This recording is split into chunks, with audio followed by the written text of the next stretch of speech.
They called me poor in the middle of a mahogany dining room that I owned. Not rented, not shared.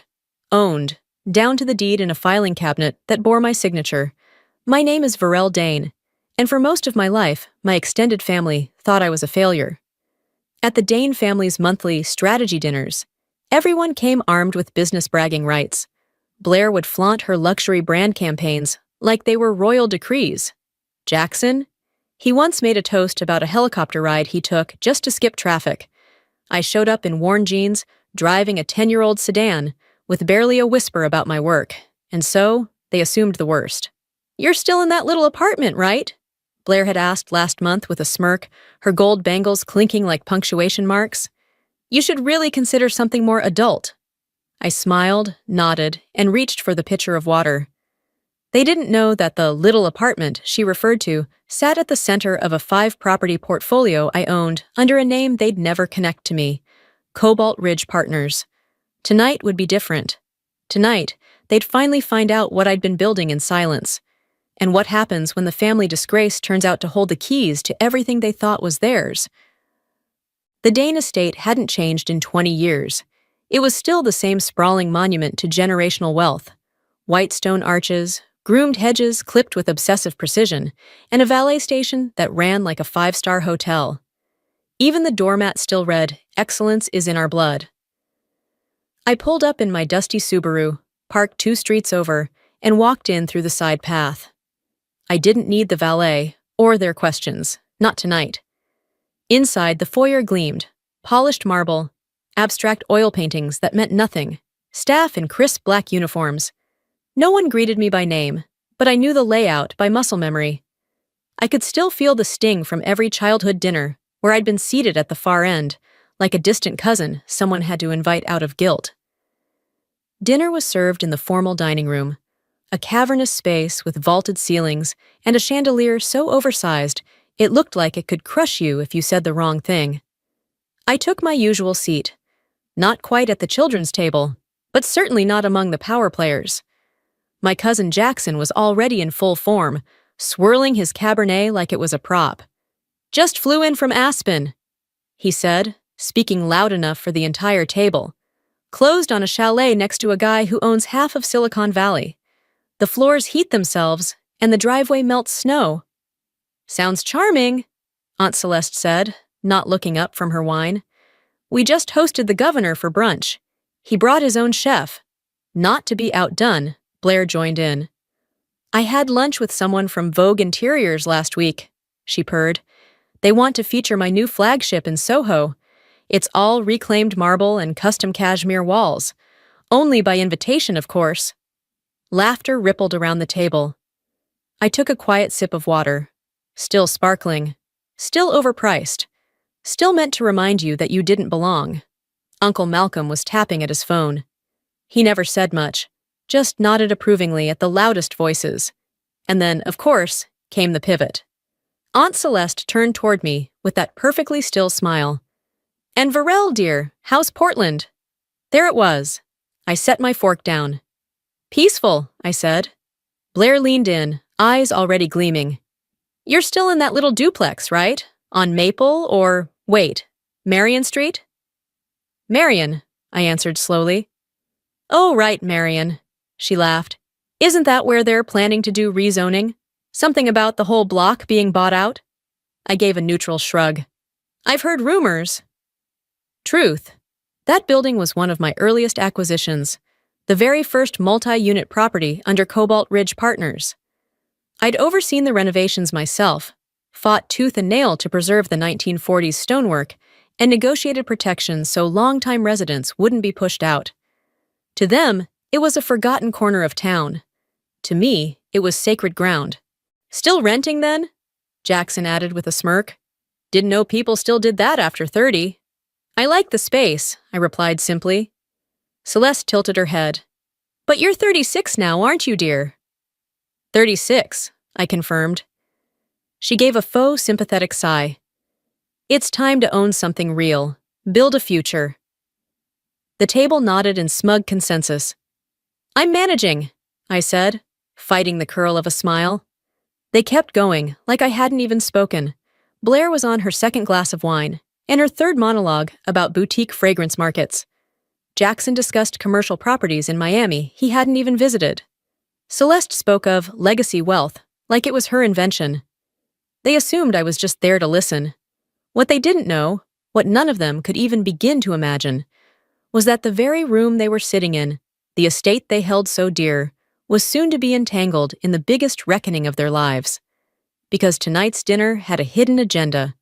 The family board had been informed of a pending audit on Dane Tower, our family's flagship property, and no one knew who the new majority stakeholder was.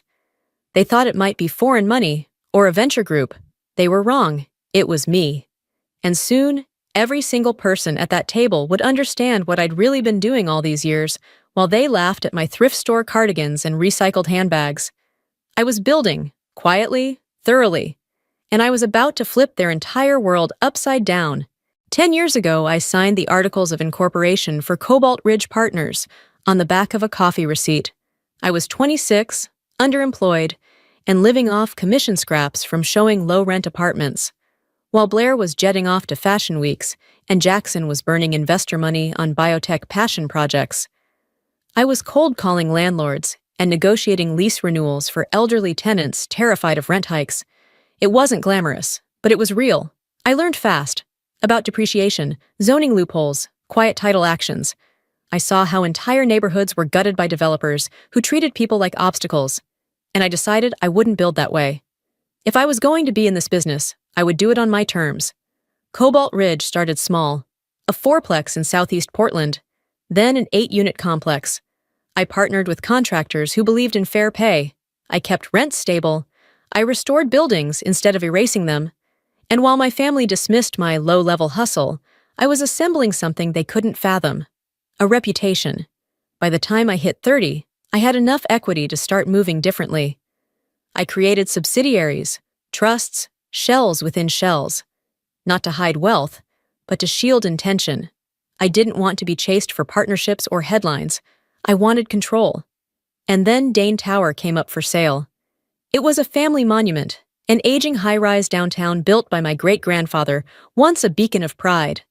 But over the years, it had become a cesspool of mismanagement and corruption. Leases were inflated. Maintenance budgets were cooked. Tenants complained to deaf ears.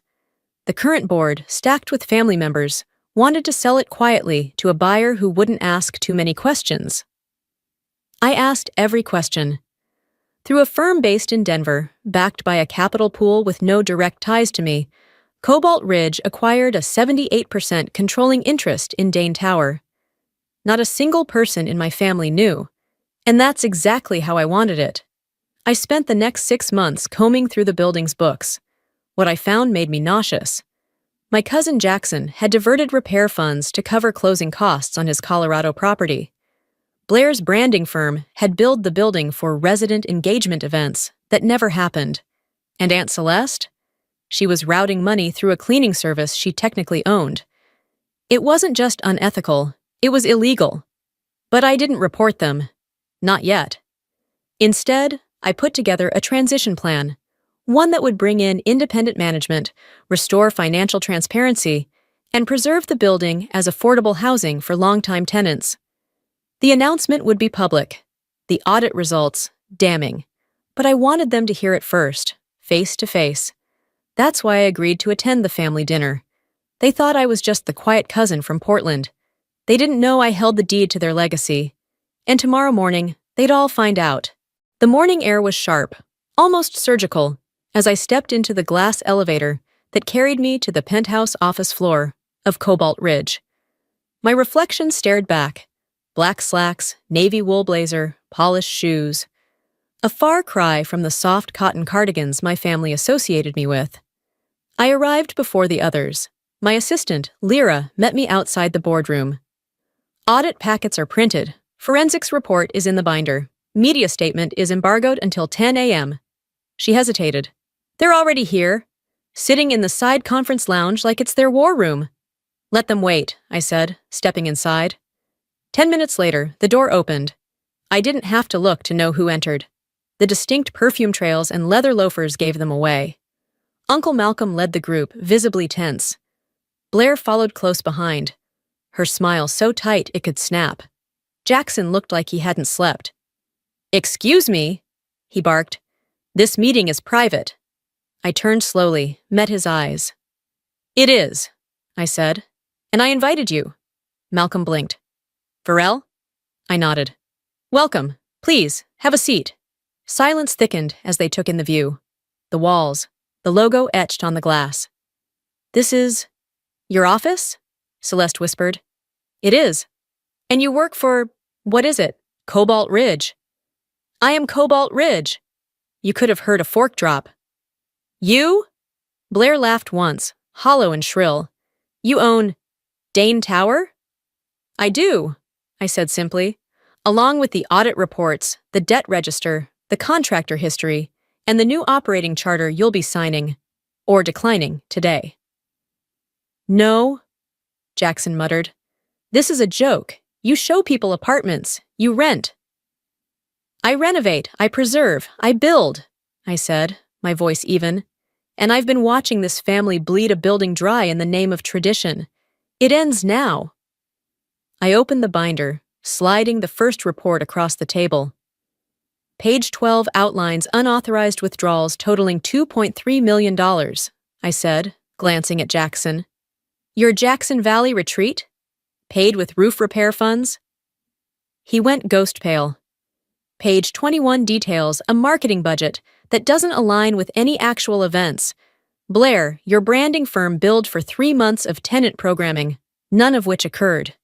She tried to speak, but only mouthed the word no. "And Celeste," I added, gently flipping to the next section. "The cleaning company routing invoices through an unregistered entity? A shell owned by your husband. Classic." Celeste dropped her wine glass. "You'd expose your own family?" she asked, eyes wide. "No," I said. "You exposed yourselves.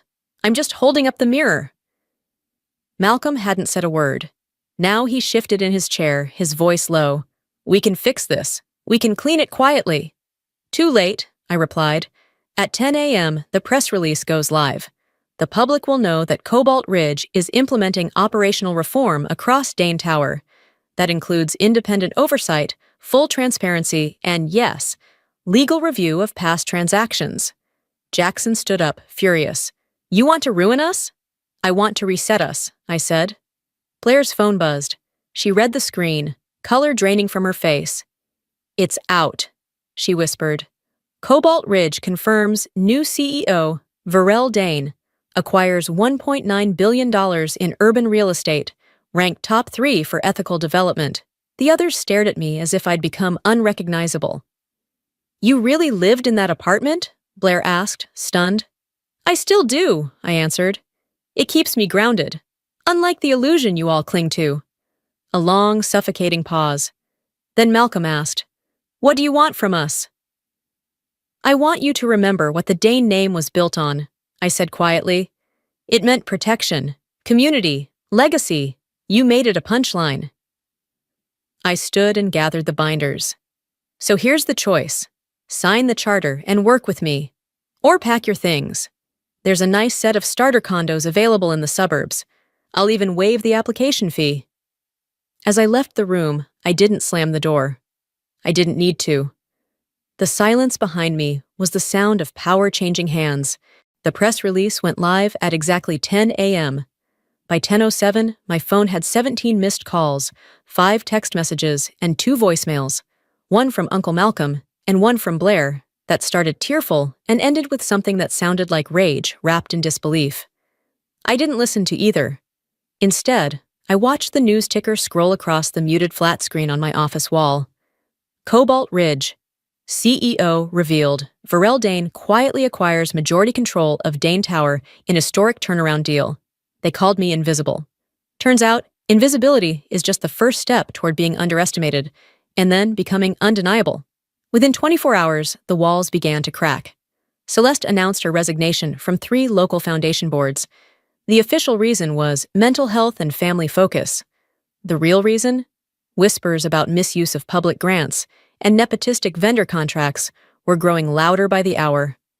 Blair's luxury branding agency lost 3 major accounts by the end of the week. Her firm was blacklisted from an entire corporate real estate trust after leaked documents showed she'd double-invoiced a tenant wellness event that never took place. Her husband filed for separation the following Monday. The public explanation was irreconcilable schedules. Jackson retreated completely. No public statements, no defensive tweets. Even his Aspen retreat went quiet. According to one source, he attempted to sell it back to the developer, for a loss. But not everything was destruction. I had always believed that the right kind of consequence doesn't just punish, it reshapes. 3 days after the announcement, Uncle Malcolm called again. This time, I answered. "I didn't know," he said, his voice hoarse. "None of us did." "You never asked," I replied. "You were too busy being impressed by noise." He paused, then said something unexpected. "I want to learn, not to take it back, just to understand it." And for the first time, I heard sincerity in his voice, not pride, not fear, just humility. So I invited him to Cobalt Ridge's operations center the following week. No press, no board, just me, a whiteboard, and a stack of portfolios. I walked him through everything: how I financed small acquisitions through staggered debt instruments, how I built rent stabilization into development projections, how I measured impact by community longevity, not just net yield. He listened like a student, took notes, asked real questions. It was a start. Celeste never called. But a week later, I received a handwritten note on heavy ivory stationery with no signature. 2 words. "You were right." That was all. And Blair, she surprised me the most. 6 months later, I attended a local event for a transitional housing nonprofit my company funded. I was scanning the crowd when I saw her, dressed plainly, hair tied back, no camera crew. She was helping a little girl tie her shoes and organizing a donation bin for winter coats. She didn't see me. That was fine. Maybe redemption doesn't always begin with an apology. Maybe it begins with action. I still lived in my apartment on Marion Street. People still assumed I rented. I let them. It was easier that way. Being underestimated had always worked in my favor. Besides, I liked the quiet. The courtyard bloomed every spring, full of hanging pots and chalk art from the neighborhood kids. The scent of fresh herbs from Mrs. Calderon's balcony drifted through the air in the evenings. No gated community could buy this kind of warmth. This place was home. Not because I couldn't afford more, but because I didn't need to prove anything anymore. Success had never been about marble countertops or helicopter weekends. It was about agency, integrity, building something no one could strip from me. 2 weeks after the audit, a letter arrived from one of the tenants at Dane Tower. For the first time in 15 years, I feel safe here. Not just in the building, but in being heard. Thank you. I pinned it to my wall. It reminded me why I'd started this in the first place. Why I'd endured years of being called modest, average, even irrelevant. Why I'd never corrected them when they called me poor. Because I wasn't building for optics. I was building for permanence, for fairness, for legacy. 6 months later, the Dane family winter gathering didn't happen at the old estate. It happened in the courtyard of Dane Tower. No marble halls, no catered extravagance. Just folding chairs, glowing lanterns, and the sound of children laughing beside gingerbread tables. What used to be a cold monument to status now buzzed with life. My family showed up differently. Blair wore sneakers and served hot cocoa with real warmth. Jackson helped an elderly tenant hang lights, no cameras in sight. Uncle Malcolm spoke with residents, not over them. Even Aunt Celeste stopped by, quiet, observant, no makeup, no performance. My mother sat beside Mrs. Lynn, a tenant of 30 years, listening with a softness I hadn't seen in decades. She found me near the fountain. "This is what you built," she said quietly. "I just cleared the space," I replied. "They did the rest." "But why?" she asked. "Why real estate?" I thought about it, about the early years, neglected properties, scared tenants, sleepless nights reading zoning laws. Because when you build something that shelters people, I said, you build something that lasts. She nodded. And now I understand that legacy isn't something you inherit, I said. It's something you create, choice by choice. Later, I stood on my fire escape, watching Dane Tower glow, no longer a symbol of arrogance, but of restoration, of community. My phone buzzed with offers, interviews, partnerships, praise. I let them wait. Success to me wasn't about noise. It was about foundation. If you've ever been told you were too quiet, too plain, too small, remember this. You don't have to shout to matter. You just have to build something real. And sometimes, the best kind of revenge is becoming exactly who they thought you could never be. I didn't wait for their answer. I returned to the suite upstairs, once reserved for Claudine, now prepared for its new occupant. The skyline stretched wide beyond the floor-to-ceiling glass, the Pacific glowing with that golden edge you only see in late afternoon. Rowan was already there, a bottle of champagne chilling in an ice bucket. "Think they'll take the deal?" he asked. "They already have," I said, glancing at my phone. The notifications rolled in like waves.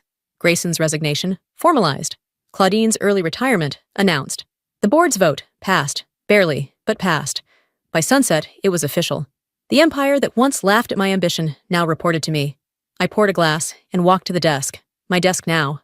I reached into my bag and pulled out an old printout. Worn edges, faded ink, but the words still clear. It was the rejection email, the one Claudine had sent me 6 years earlier. "Leona, while we respect your enthusiasm, your leadership instincts are not aligned with the expectations at Merit Group. We believe a support role may be more appropriate at this stage in your development." I smiled. Then I folded it once and slid it into the drawer, next to a new letter. My appointment as executive chair of the board. The calls started soon after. My mother, my father, 2 cousins, then Grayson himself. Messages laced with panic, guilt, excuses. "How could you do this to your aunt? You didn't have to humiliate them. We're family, Leona. Family!" Where was that word when I stood in that boardroom with shaking hands and unacknowledged ideas? Where was it when I walked out to laughter? I didn't answer any of them. I only typed one message in the family group chat. "Don't worry about the family name. Merit Group is finally in qualified hands." Then I turned off my phone and watched the city. Not for revenge, not for power, for peace. A peace I had earned not through aggression, not through screaming or proving myself to people who never listened, but by building something so undeniable they were forced to take notice. I didn't need them to believe in me anymore. I became the kind of woman they had to believe in, because sometimes the best revenge isn't revenge at all. It's becoming the one they now answer to. Claudine had been right about one thing, though. Back then, I wasn't qualified to work at Merit Group. I was qualified to own it,